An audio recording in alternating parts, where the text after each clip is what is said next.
இன்று காலையில் உயர்நீதிமன்றத்தினுடைய உத்தரவு வரவேற்கத்தக்கது.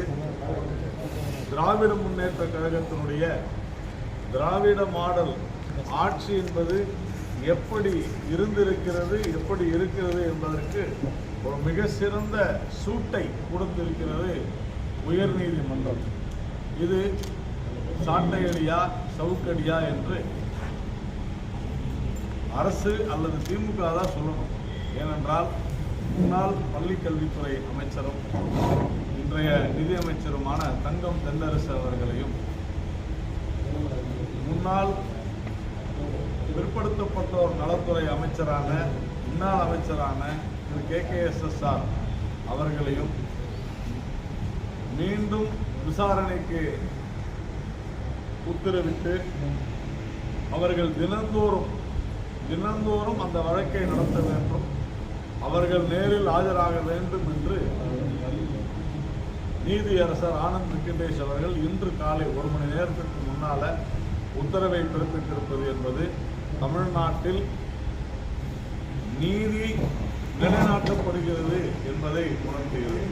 அதே சமயத்தில் எப்படியெல்லாம் இந்த வழக்கில் திசை திருப்பப்பட்டிருக்கிறது, இந்த ஆட்சி வந்த உடனேயே முன்னாள் அமைச்சர்கள் மீது லஞ்ச ஒழிப்புத்துறை தன்னுடைய நிலைப்பாட்டை எப்படி மாற்றிக்கொண்டது என்பதையெல்லாம் இந்த வழக்கில் மிக தெளிவாக திரு ஆனந்த் வெங்கடேஷ் நீதிபதி அவர்கள் சொல்லியிருந்தார். அதன் அடிப்படையில் இன்றைய உத்தரவானது வரவேற்கத்தக்கது. குறைந்தது தார்மீக அடிப்படையில் இந்த இரு அமைச்சர்களும் தங்களது பதவியை ராஜினாமா செய்வார்கள் என்று நாம் எதிர்பார்க்கிறோம். அதாவது அந்த எதிர்பார்ப்பு என்பது நடக்குமா நடக்காதா நமக்கு தெரியல. ஏனென்று சொன்னால் ஒரு நீதிமன்ற உத்தரவு தண்டனை நிறுத்தப்பட்டவுடனே அமைச்சராகிறார் கூட்டம். அப்படிப்பட்டவர்களையே நாம் இவங்க 2 பேரும் ராஜினாமா செய்வாங்கன்னு எதிர்பார்ப்பு என்பது நம் மனதில் இருக்கிறது, அவ்வளவுதான். ஆனால் அப்படி செய்துவிட்டால் இது திராவிட மாடல் கிடையாது, அதனால் செய்ய மாட்டாங்க. உறுதியாக இந்த இருவரும் விசாரணையை தாமதப்படுத்தாது, அதற்கான முயற்சிகள் எடுக்காது. உயர்நீதிமன்றம் சொன்னது போல தினந்தோறும் இந்த வழக்கினை சந்தித்து அவர்கள் எதிர்கொள்வார்கள் என்று பாரதிய ஜனதா கட்சி உறுதியாக நம்புகிறது. அதே போல நேற்றைய தினம் முதலமைச்சர் அவர்கள் மாநில திட்ட ஆணையத்தில் ஒரு அறிவுரை கேட்டிருக்கிறார். என்னன்னா, தமிழக அரசினுடைய வருவாயை பெருக்குவதற்கு என்ன வழி அப்படின்னு சொல்லி, அதாவது இன்னும் எப்படியெல்லாம் மக்களை நாம வரி போட்டு மக்களிடமிருந்து வருவாய் பெறுவது. மின் கட்டணம் ஏற்றியாச்சு, மாநகராட்சி நகராட்சி வரி ஏற்றியாச்சு, சொத்து வரி ஏற்றியாச்சு, பத்திரப்பதிவு ஏற்றியாச்சு. இப்படி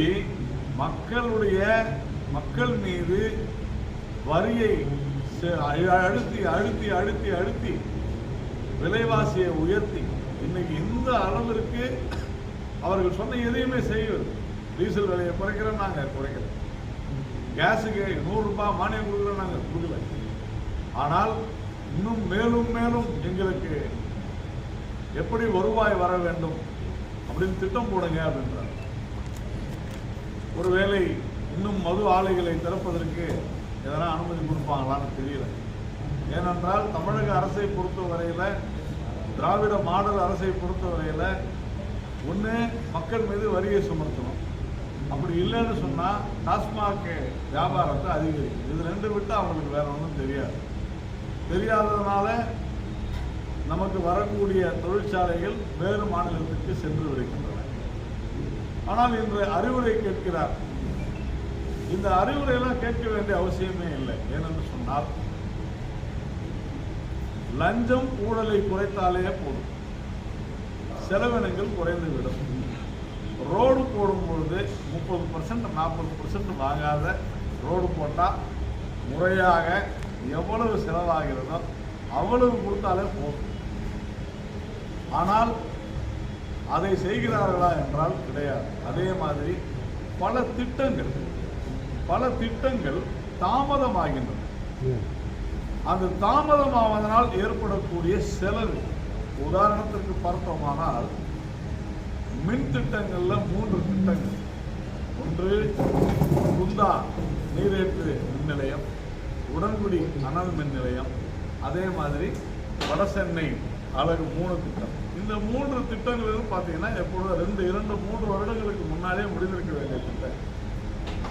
அப்படி இல்லாததுனால ஒரு நாளைக்கு கிட்டத்தட்ட 2.5 கோடி ரூபாய்க்கு மேல ஒரு நாளைக்கு வட்டி செலுத்த வேண்டிய ஒரு சூழ்நிலையில் தமிழ்நாடு அரசு. அப்போ திட்டங்களை விரைந்து முடித்தாலே போதும், திட்டமிட்டு முடித்தாலே போதும். மணி சேவ்டு இஸ் மணி ஏர்ன்டு சொல்லுவாங்க.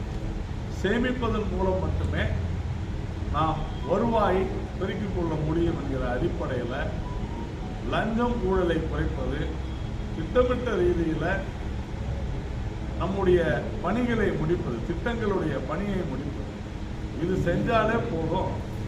வட்டியை குறைக்கலாம், மேலும் செலவினங்களை அதிகரிக்காமல் இருக்கலாம்.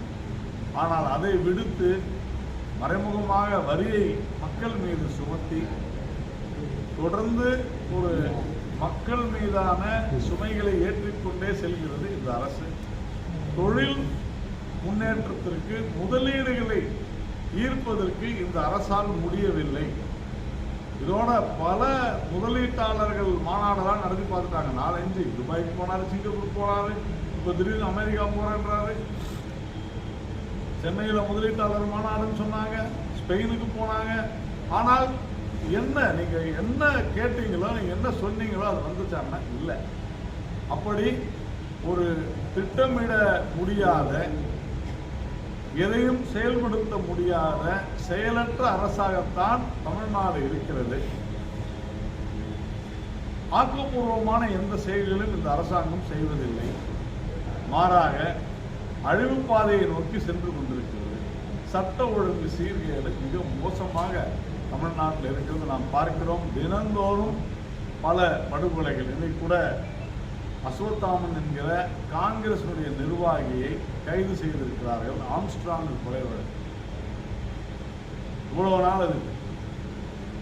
அப்போ இது ஒரு அரசியல் பின்னணி கொண்ட கூலிப்படைகள் இங்கே அதிகரித்து வருகின்றன.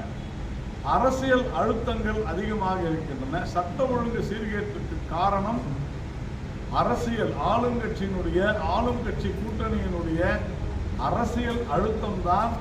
இந்த கூலிப்படைகளும் ரவுடிகளும் சுதந்திரமாக உலா வருவதற்கான காரணம் என்று நாம் நினைக்கிறோம்.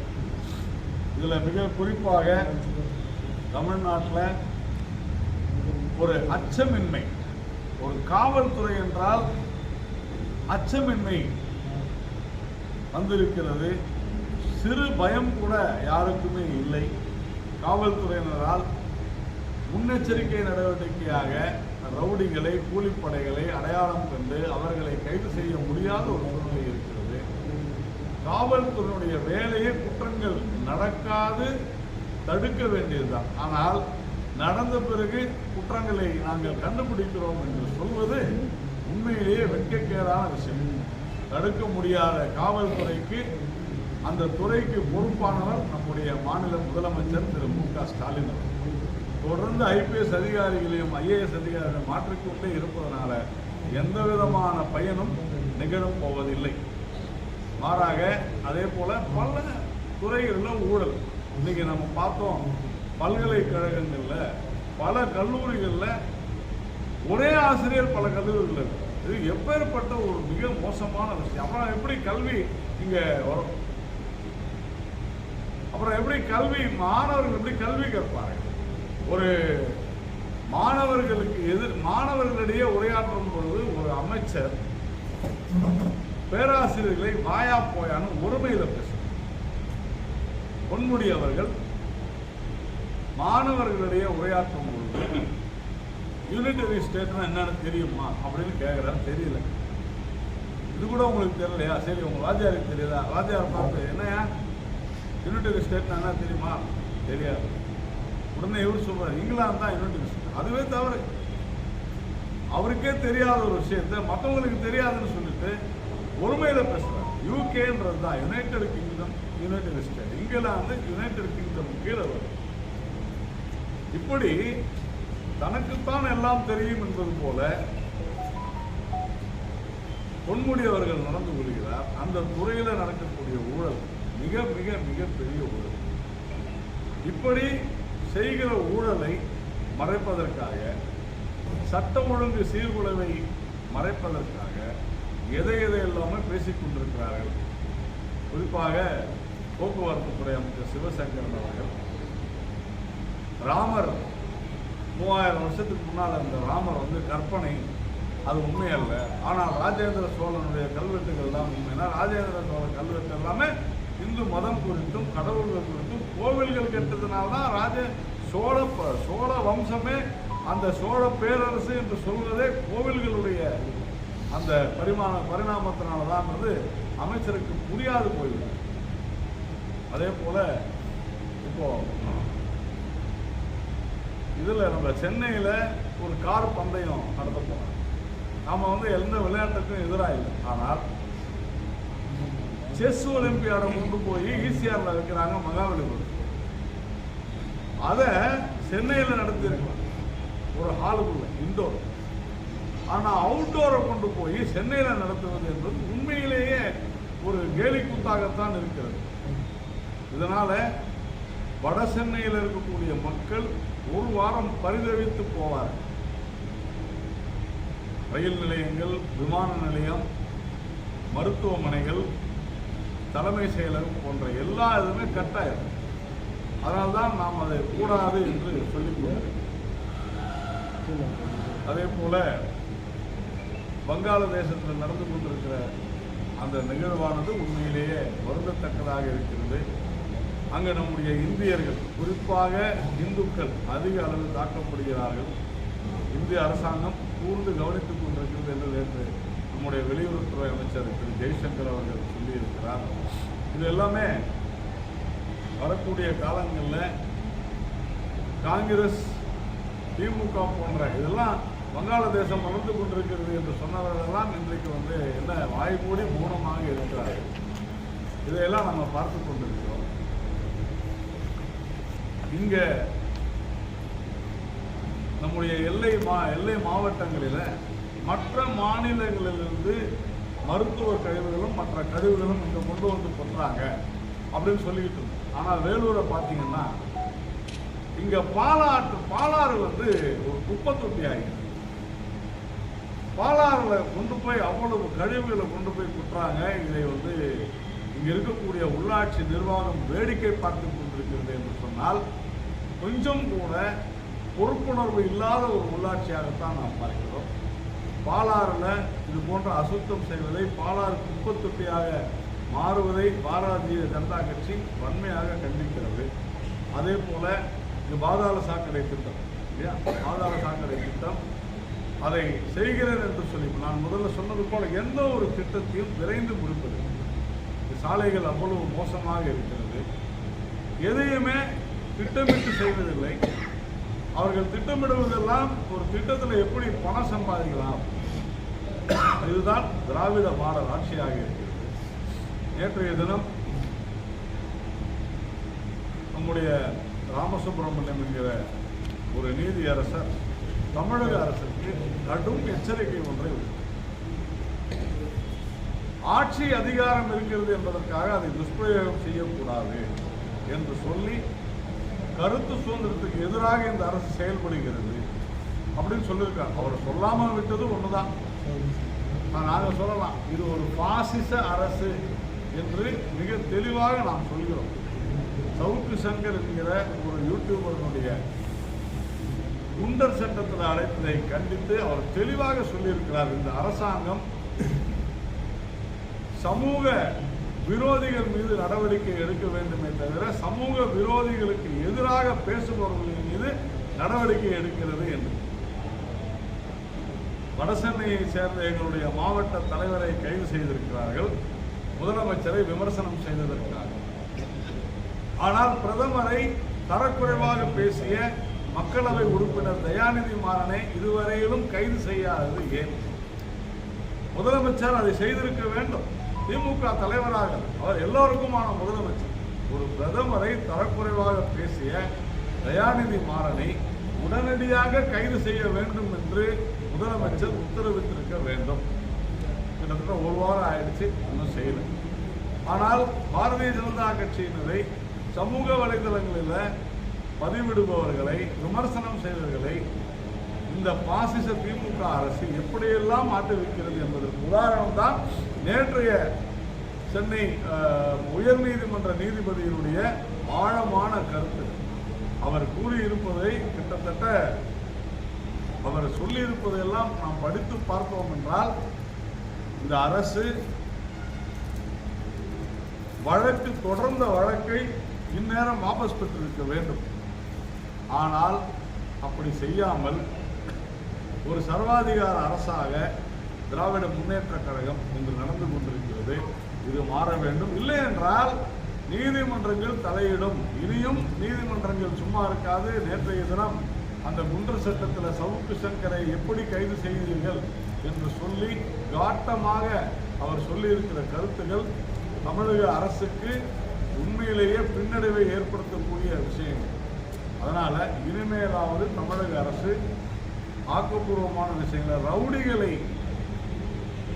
கொலைகளை தடுப்பதில் அக்கறை காண்பிக்க வேண்டும்.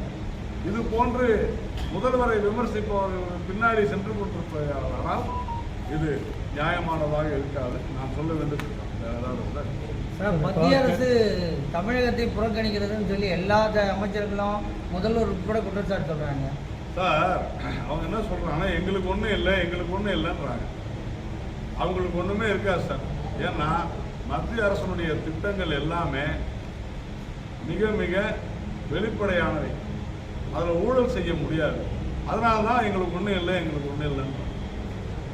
மத்திய அரசு திட்டங்களில் எல்லா திட்டங்கள்லையுமே குறைந்தது 10 விழுக்காடு, அது 100 நாள் வேலைவாய்ப்பு திட்டமாக இருந்தாலும் சரி, அல்லது முத்ரா திட்டமாக இருந்தாலும் சரி, எல்லா திட்டங்களிலுமே 10 விழுக்காடு குறைந்தது தமிழகத்திற்கு வந்து கொண்டு தான் இருக்கிறது. கட்டமைப்பு என்பது விமான நிலையங்கள், சாலைகள், அதே மாதிரி துறைமுகங்கள், நீர்நிலைகள் எல்லாமே மத்திய அரசனுடைய பங்கு இருக்குது. வேலூரில் இப்போ எதிரில் இங்கே சுரங்கப்பாதை கூட 7,500 கோடி ரூபாய் மத்திய அரசு தான் கொடுக்குது. இல்லைன்னு சொல்ல முடியுமா? ரயில்வே திட்டங்கள்ல 6,200 கோடி நம்ம கொடுக்குறோம். சாலை பணிகளுக்கு கொடுக்குறாங்க. நீங்கள் இதே மாநில அரசு திராவிட மாடல் என்று சொல்கிற அரசு பெருமையாக சொல்லிக் கொள்கிறார்கள். மத்திய அரசுடைய எல்லா திட்டங்களையும் நாங்கள் தான் நம்பர் 1 அப்படின்னு அர்த்தம். அதிக பணம் வருகிறது, செலவு செய்யப்படுகிறது. ஆனால் பட்ஜெட்டில் எங்களுக்கு ஒன்றும் இல்லை அப்படின்னு அவங்க சொல்றது அவங்களால ஊழல் செய்ய முடியவில்லை என்றுதான். ஏனென்றால் அவ்வளவு சுத்தமாக மத்திய அரசு செயல்படுகிறது. இதில் இனிமேல் லஞ்ச லாவண்யம் என்பது கஷ்டம். ஏன்னா உங்களுக்கு எல்லாருக்குமே தெரியும், மத்திய அரசு திட்டங்களில் பயனாளிகளை அடையாளம் கண்டு செயல்படுத்துவது மாநில அரசு. இதனால் வரைக்கும் வேற மாதிரி இருந்துச்சு. இந்த ஆட்சி வந்த பிறகு டைரக்ட் பெனிஃபிட் ட்ரான்ஸ்ஃபர் கொண்டு வந்தோம். நேரடியாக வங்கியில் பணம் செலுத்தக்கூடிய விஷயங்கள். அதில் கூட இங்கே இருக்கக்கூடிய அரசு பல ஊழல்கள் செய்து கொண்டு தான் இருக்கின்றன. சிஏஜி அறிக்கையில் இவ்வளவு ஊழல்னு சொன்னாங்க. நாங்கள் சிஏஜி அறிக்கையில் சொல்லியிருக்கிறது எல்லாமே மாநில அரசு செயல்படுத்துவதில் ஊழல் என்று சொல்லியிருக்கிறது. அதை விவசாயிகள் கௌரவ நிதியாகட்டும், 100 நாள் வேலைவாய்ப்பு திட்டமாகட்டும், இவர்கள் தான் செய்கிறார்கள். அதனால் முடிந்த வரையிலும் நாம் ரொம்ப கிளியரான ஸ்ட்ரைட் ஃபார்வர்டாக இருக்கக்கூடிய நம்முடைய அரசாங்கத்தினுடைய திட்டங்கள், மத்திய அரசு திட்டங்கள், இதில் மாநில இங்கே இருக்கக்கூடிய ஆளும் கட்சி ஊழல் செய்ய முடியாத காரணத்தினால தான் எங்களுக்கு ஒன்றும் இல்லைன்னு சொல்கிறாங்க. அதை தவறாக நீங்கள் தமிழ்நாட்டுக்கு புரிஞ்சுக்கிட்டா நாங்கள் வயநாடு நிலச்சரிவு விவகாரத்தை தேசிய பேரிடராக அறிவிக்காத என்ன காரணம் சார்? தேசிய பேரிடர்னு அறிவித்தால் அதில் பல ஃபார்மாலிட்டிஸ் இருக்கு. அந்த மாதிரி நீங்கள் சுனாமின் போல தேசிய பேரிடரை நம்ம அறிவிக்கணும். அதை தயவு செஞ்சு புரிஞ்சுக்கணும். அது பெரிய ரெமினிஃபிகேஷன்ஸ் நிறைய வருவாங்க. அது தேசிய பேரிடர் தான் அப்படின்றதெல்லாம் மாற்றுக்கிறதுல உண்மையிலே மிகப்பெரிய ஒரு பேரிடர் அது ஆனால் நீங்கள் சொல்லுகிற வார்த்தை என்பது இதுவரைக்கும் நம்ம அறிவிக்கணும். அதை அறிவிக்க முடியாது. ஒரு நாடு தேசிய பேரிடர் என்று அறிவிக்க முடியாது. இதை சமாளிக்கக்கூடிய சக்தி நம்ம இடத்துல இருக்குது. மத்திய அரசு தன்னுடைய முழு ஒத்துழைப்பை எல்லா விதமான ஒத்துழைப்பையும் உடனடியாக அங்கே இராணுவத்தை அனுப்பி வைத்து உடனடியாக அங்கே என்ன உதவி வேணுமோ எல்லாவற்றையும் செய்து சிறப்பான முறையில் மத்திய அரசு அந்த மாநில அரசுக்கு ஒத்துழைப்பு கொடுக்கும். சார் பிரதமர் வந்து இன்னும் பார்க்கல அப்படின்னு பிரதமர் வந்து வயநாடுக்கு போகல அப்படின்னு அங்கே நடந்திருக்கிற ஒரு சோகத்தில் பிரதமர் அங்கே உடனடியாக சென்றால் உறுதியாக அங்கே நடவடிக்கை மீட்பு நடவடிக்கைகள் பாதிக்கும். அதனால தான் மற்ற தலைவர்கள் கூட போகாதீங்கன்னு சொல்றது காரணம். ஆனால் நமக்கு வந்து நடவடிக்கை உடனடி நடவடிக்கை தான் முக்கியமே தவிர அங்கே பிரதமர் உடனடியாக செல்ல வேண்டும் என்பது முக்கியம் இல்லை. ஏன்னா எல்லாமே பார்த்துக்கிட்டு இருக்கிறாங்க, முழு ஒத்துழைப்பை கொடுத்திருக்கிறோம். மக்களுடைய அந்த இன்னும் கூட மக்கள் இருக்கிறாங்களா அந்த அளவுக்கு இராணுவ நடவடிக்கை அங்கே நடந்து கொண்டிருக்கிறது. பிரதமர் உறுதியாக செல்லும். இந்த மாதிரி ஒரு பேரிடர் வரப்போகிறது அமித்ஷா சொல்லியிருக்காரு. ஏற்கனவே நாங்கள் கேரளா கவர்மெண்ட் சொல்லியிருக்கோங்க. ஆனால் பினராயி விஜயன் என்ன சொல்கிறாங்கன்னா அது இந்த அளவுக்கு வரும் நாங்கள் சொல்லலை, பேரிடர் வரும்னு தான் சொல்கிறாங்க. அவங்க சென்ட்ரல் கவர்மெண்ட் ரெட் அலர்ட் கொடுக்கலாம், ஆரஞ்சு அலர்ட் தான் கொடுத்தாங்க. அது மத்திய அரசு மாநில அரசு மேலே குற்றம் சாட்டுறோம், மாநில அரசு மத்திய அரசு இல்லைங்க குற்றம் சாட்டுறோம். இல்லை, மேற்கு தொடர்ச்சி மலையை பொறுத்து வரலாம். தொடர்ந்து நம்ம சொல்றது அங்கே ஏற்கனவே அந்த பகுதிகளில் என்க்ரோச்மெண்ட் ஆக்கிரமிப்பு அதிகமாக இருக்கிறது, அங்கே மக்கள் வாழக்கூடாது என்று பல ஆய்வுகள் சொல்லி மத்திய அரசு கூட எச்சரித்திருக்கிறது. இதே மாதிரி இப்போ ஒரு வாரத்துக்கு முன்னால் 23, 24, 25, 26 இந்த 4 நாட்களும் எச்சரித்திருக்கிறார்கள். குறைந்தது மக்களை வெளியேற்ற வேண்டும். நீங்க இது போலத்தான் ஒடிசாவிலே நடந்துச்சு. ஆனால் அன்று இருந்த பட்நாயக் அவருடைய அரசு என்ன செஞ்சாங்கன்னா ஒரு உயிர் சேதம் இல்லாமல் காப்பாற்ற. அப்ப அரசினுடைய அலட்சியம் இதை அங்க இருக்கக்கூடிய அரசே ஒப்புக்கொண்டிருக்கிறது. என்னது, இந்த ஆக்கிரமிப்பாளர்களை எங்களால அகற்ற முடியவில்லை. ஏன்னா அரசே மக்களை காப்பாற்ற வேண்டும் என்று சொன்னால் அவர்களுக்கு புரிய வைத்து அவர்களை அகற்ற இருக்க வேண்டும். இது தவறு வந்து முழுக்க முழுக்க கேரள மாநில அரசின் மீது தான் இருக்கிறது. அதற்குண்டான ஆதாரத்தை எல்லாமே அளித்திருக்கிறார்கள். அதனால பினராயி விஜயன் வந்து வழக்கம் போல உண்மைக்கு புறம்பாக பேசுகிறார்கள் தான் சொல்லணும். சார், இன்னைக்கு மழைநீர் அதிக அளவு கடலில் வீணாக போய் கலக்குது. தமிழகத்தில் எந்த அணை கட்டுவது நடவடிக்கை மேற்கொள்ளவில்லை அப்படின்னு சொல்லி கர்நாடகாவும் சொல்கிறாங்க. அதை பற்றி சார், அதாவது தமிழ்நாட்டில் பெரிய அணை கட்ட முடியாது, அது வேறு. ஆனால் தடுப்பணைகள் கட்டுவதற்கு 1.5 லட்சம் தடுப்பணைகள் கட்டுவோம்னு துரைமுருகன் அவர்கள், நம்ம வேலூர் துரைமுருகன் அவர்கள் பதவி ஏற்றுக்கொண்ட உடனேயே பேசினாரு. நீங்க பாருங்க, முதல் பட்ஜெட் 2021 மிக தெளிவாக அதுல வந்து குறிப்பிடுறாங்க, நாங்க 1.5 லட்சம் தடுப்பணைகள் கட்டுவோம். ஒன்னாவது கட்டினாலும் எனக்கு தெரியல. ஆனா கட்டின ஒரு தடுப்பணை கூட 6 மாசத்துக்கு முன்னால இங்க இதுல நம்ம திருச்சியில கொள்ளிடத்துல உடஞ்சு போச்சு. அதனாலதான் நான் முதல்ல சொன்னேன், நீங்க வந்து 6.5 கோடி 7 கோடிக்கு தடுப்பணை கட்டி பிரயோஜனம் என்ன?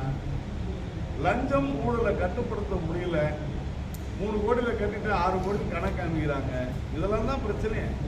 அதனால இந்த அரசாங்கம் செயல்படவில்லை. இது தோற்று போய்விட்ட ஒரு அரசாங்கம் அப்படிங்கிறது தான் பதவியை ராஜினாமா பண்ணிட்டதாகவும் அவருக்கு ஆளுநர் பதவியை கொடுக்க போறதாகவும் அடுத்து உங்களுக்கு தமிழக தலைவர் பதவி வரப்போறதாகவும் சமூக ஒன்று பரவிட்டு வருகிறார்.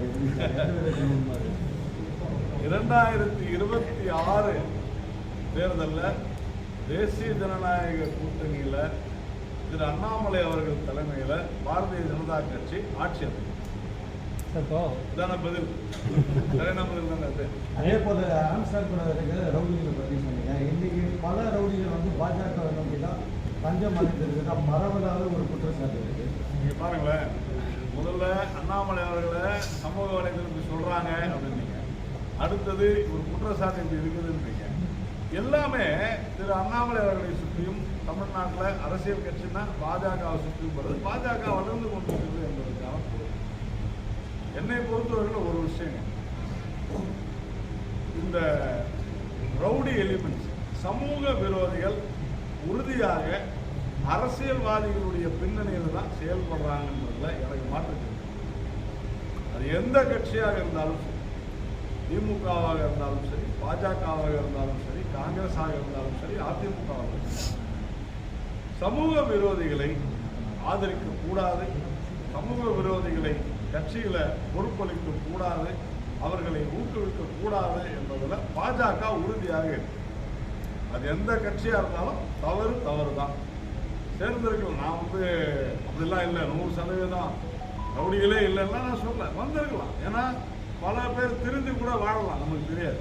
ஆனால் அவர்கள் அது போன்ற நடவடிக்கைகளில் ஈடுபட்டால் எந்த கட்சியும் அரசாங்க மாநில அரசுக்கு எதிராகவோ அல்லது காவல்துறைக்கோ நாங்கள் யாரும் தடை சொல்லலையே, தாராளமாக கைது பண்ணுங்கன்னு தானே சொல்கிறோம். இப்போ இன்னைக்கு காங்கிரஸ் கட்சியை சேர்ந்த ஒருத்தரை கைது பண்ணிருக்காங்க ஆம்ஸ்டாங் பகுதியில். அப்போ காங்கிரஸே மோசம் சொல்ல முடியுமா? அப்படி இல்லை. திமுகவை சேர்ந்த ஜாபர் சாதிக்கு பார்த்தோம், போதை என்ன நடந்துச்சு. இன்னைக்கு வேலூரில் எந்த ஊர் இங்கே போதை பொருள் சலோன்பேட்டை நீங்கள் பார்த்துருப்பீங்க. 2 நாள் முன்னால் போதை மருந்தை இது பண்ணிக்கிட்டு ஒரு இளைஞர் செத்து போயிருக்கிறார். இன்னைக்கு தமிழ்நாடு போதை மருந்தினுடைய ஒரு மையமாகி இருக்கு. அந்த போதையை குஜராத்லேருந்து தான் வருது. ஏமா சென்ட்ரல் கவர்மெண்ட் கட்டுப்படுத்த முடியும்? இல்லைங்க, அதாவது ஒரு விஷயம் நல்லா புரிஞ்சுங்க. 3 மிக முக்கிய மாநிலங்கள் கடல் சார்ந்த மாநிலங்கள். ஒன்று தமிழ்நாடு, மற்றொன்று குஜராத், இன்னொன்று மகாராஷ்டிரா. இதுதான் உற்பத்தி மாநிலங்களாக ஆகுது. தமிழ்நாடும் அதான். அப்போ குஜராத் பல நாடுகளிலிருந்து வரக்கூடிய ஒரு மையமாக இருக்கு. அதிகமாக எங்கே பிடிக்கிறாங்கன்னா குஜராத் தான் பிடிக்கிறாங்க. ஏன்னா அதுதான் வழி. அங்கே பிடிக்கலன்னா தான் நீங்கள் கேட்கணும். இங்கே ரொம்ப வித்தியாசமாக அங்கே பிடிக்கிறத பார்த்து இங்கே பிடிக்கிறாங்களா பிடிக்கிறது நல்லது தானேங்க. ஆக்சுவலாக அது வரவேற்க வேண்டுமே தவிர குஜராத்தில் தான் வருதுன்னா அதுக்கு என்ன செஞ்சு கடல் அங்கே தான் இருக்குது. அதான் என்ட்ரி கேட்டு அங்கே பிடிக்கிறாங்க. அந்த அளவிற்கு குஜராத் போலீஸ் திறம்பட செயல்படுதுன்னு அர்த்தம். ஆனால் இங்கே ராமேஸ்வரத்தில் பிடிச்சாலும் விட்டுறீங்களே அது. அப்போ இங்கே இருக்கக்கூடிய காவல்துறை எவ்வளவு மோசமாக இருக்குது அப்படிங்கிறத நாம் புரிந்து கொள்ளணும். இதுக்கு அரசியல் பின்னணி தான் காரணம். 4 நாளைக்கு முன்னால் கூட ராமநாதபுரத்தை சேர்ந்த ராமேஸ்வரத்தை சேர்ந்தவங்க திமுக நீக்கிறாங்க. அப்போ திமுகவே போதை மருந்து கட்சின்னு சொல்ல முடியுமா? முடியாது. அதனால ரவுடிகள், சமூக விரோதிகள் எங்கு இருந்தாலும் நாம உறுதியாக இங்க திமுகவினருக்கு அவர்களுடைய ஆட்சி தோல்வி இருக்குதுன்னு பயத்துல தேவையில்லாம பிஜேபி பற்றியும் திரு அண்ணாமலை அவர்கள் பற்றி அவங்களுக்கு காலம் தூங்குறதே இல்லைன்னு நினைக்கிறேன். திரு அண்ணாமலை அவர்களை பற்றி எதையாவது சொல்லிக் கொண்டிருக்க வேண்டும் அப்படின்ற ஒரு நிலைமைக்கு அவங்க போயிருக்கிறாங்க. அவ்வளவு பயம் அண்ணாமலை அவர்களை கண்டால் ஒரு பயம். வக்ஃபு வாரிய சொத்துக்கள் சொத்து மீத 40 திருத்தங்கள் கொண்டாடுறதா நாடாளுமன்றத்தில் மசோதா தாக்கல் பண்ணப்பட்டதா சொல்லுவாங்க. அதுக்கு எதிர்கட்சிகள் கடும் எதிர்கட்சிகள் இந்த மாதிரி முஸ்லீம்களை மட்டுமே குறி வச்சு இந்த பிஜேபி வேலூர் மாவட்டத்தில் கூட, ராணிப்பேட்டை மாவட்டத்தில் கூட அந்த பிரச்சனையை பார்க்கணும். வக்ஃபு போர்டு இது எங்களுக்கு சொந்தமான இடம் அப்படின்னு சொல்லி நோட்டீஸ் அனுப்பிச்சிட்டா ஒண்ணுமே செய்ய முடியல. அந்த அளவுக்கு அதிகாரம் ஆணையத்திற்கு இருக்கிறது. அதனால பல முறைகேடுகள் நடந்திருக்கு. வக்ஃபு வாரியத்தில் முறைகேடு நடக்குது. பெண்களுக்கு அங்கே முன்னுரிமை கொடுக்க வேண்டும் என்ற குரல் அந்த சமூகத்திலிருந்து வருது. பல இஸ்லாமிய அமைப்புகள் இந்த சட்ட திருத்தத்தை வரவேற்கிறார்கள். எதிர்கட்சிகள் எதை எடுத்தாலும் எதிர்க்க வேண்டும்னா நம்ம என்ன செய்ய முடியும்? கடந்த ஒரு வருஷமா பார்த்தீங்கன்னா ஐயோ வங்காளதேசம் நம்மளோட முன்னேறிட்டு இருக்குதுன்னு பேசிட்டு இருந்தாங்க. இன்னைக்கு அங்க இருக்கிற அந்த ஆட்சியை இன்னைக்கு ஏதோ புரட்சி நடந்து விட்டதுன்னு பேசுறாங்க. உண்மையை சொல்லணும்னா ஒரு கட்சி, காங்கிரஸ் போன்ற ஒரு கட்சி திமுகவால இந்த தேர்தலில் யார் ஜெயிச்சாங்க? பாராளுமன்ற தேர்தல் பிஜேபி ஜெயிக்குது, தேசிய ஜனநாயக கூட்டணி ஜெயிக்குது, ஆட்சி அமைக்கணும், பிரதமர். ஆனா ஒரு பெரிய வினோதம் பாருங்க, நாங்க தான் ஜெயிச்சோம் அப்படின்னு சொல்லுவாங்க. அரசியலும் புரியவில்லை. பட்ஜெட் தமிழ்நாடு பேரே இல்லைன்னா எத்தனை முறை வேறொரு பேர் தமிழ்நாடு பட்ஜெட், எத்தனை முறை ராணிப்பேட்டை பேர் தமிழ்நாடு பட்ஜெட். அதாவது கொஞ்சம் கூட என்ன பேசுவதுன்னே தெரியாது பேசுறாங்க. ராகுல் காந்தி பட்ஜெட் பத்தி பேசுங்கன்னா பட்ஜெட்டுக்கு முன்னால கிண்டின அல்வாவுக்கு பின்னால அங்க யார் எந்த ஜாதின்னு கேட்கறாங்க. ஓபிசி எஸ்சி இல்லையா, ஓபிசி இல்லையான்னு கேட்கறாங்க. அவரை பார்த்து நீங்க என்ன ஜாதின்னு கேட்டா ஐயோ ஜாதியை பத்தி கேட்கிறாங்களேன்றார். யாரு? ராகுல் காந்தி. என்னை பார்த்து என்ன ஜாதின்னு கேட்கக்கூடாதுன்னு சொல்லிட்டு 140 கோடி இந்தியர்களை ஒவ்வொருவரையும் பார்த்து நீ எந்த ஜாதின்னு சொல்லு அப்படிங்கிற அந்த ஜாதிவாரி கணக்கெடுப்பு வேணும்னு கேட்கிறாரு. ஏன் இவரை மட்டும் யாரு நீங்க எந்த ஜாதின்னு கேட்கக்கூடாது, ஆனா மற்ற எல்லாரும் கேட்கலாமா? என்ன அர்த்தம்? இந்த முரண்பாடு தான் நான் சொல்றேன். உதயநிதி முதல்வர் அவர்கள் குறித்து முதலமைச்சரை கேட்குறாங்க. அதுக்கு அவர் பதில் சொல்றாரு, கோரிக்கை தான் வருகிறதே தவிர அவர் இன்னும் பழுக்கவில்லைன்னு ஒரு பதில் சொல்றாரு. அவருக்கு அவ்வளவு நம்பிக்கை உதயநிதி சார், ஸ்டாலின். இப்போ இந்துக்கள் கோயிலில் மட்டும் தமிழ்நாடு அரசு தலையிடுது அப்படிங்கிற மாதிரி குற்றச்சாட்டுகள்லாம் சந்திக்கிறேன். இப்போ வக்பு வாரியத்தில் மட்டும் மத்திய அரசு தலையிடுறது மாதிரி இருக்கு. வக்பு வாரியத்துக்குள்ள போய் அந்த அதிகாரத்தை நம்ம எடுக்கல.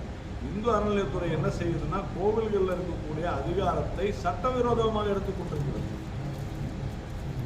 நல்லா புரிஞ்சுங்க, சட்டவிரோதமாக எடுத்து செயல்பட்டு கொண்டிருக்கிறது. அதனால இந்து ரிலீஜியஸ் என்டோமெண்ட் ஆக்ட் என்ன சொல்றதுன்னா கோவில்கள், அதாவது கோவில்கள் சுதந்திரமாக செயல்பட வேண்டும். அரசாங்கத்தினுடைய இந்து அறநிலையத்தினுடைய கடமை என்ன தெரியுமா? ஜஸ்ட் அங்க ஏதாவது ப்ராப்ளம் இருந்தா அதில் தலையிட்டு அதை சரி செய்ய வேண்டியது மட்டும்தான் அரசாங்கத்துக்கு இருக்கிறது.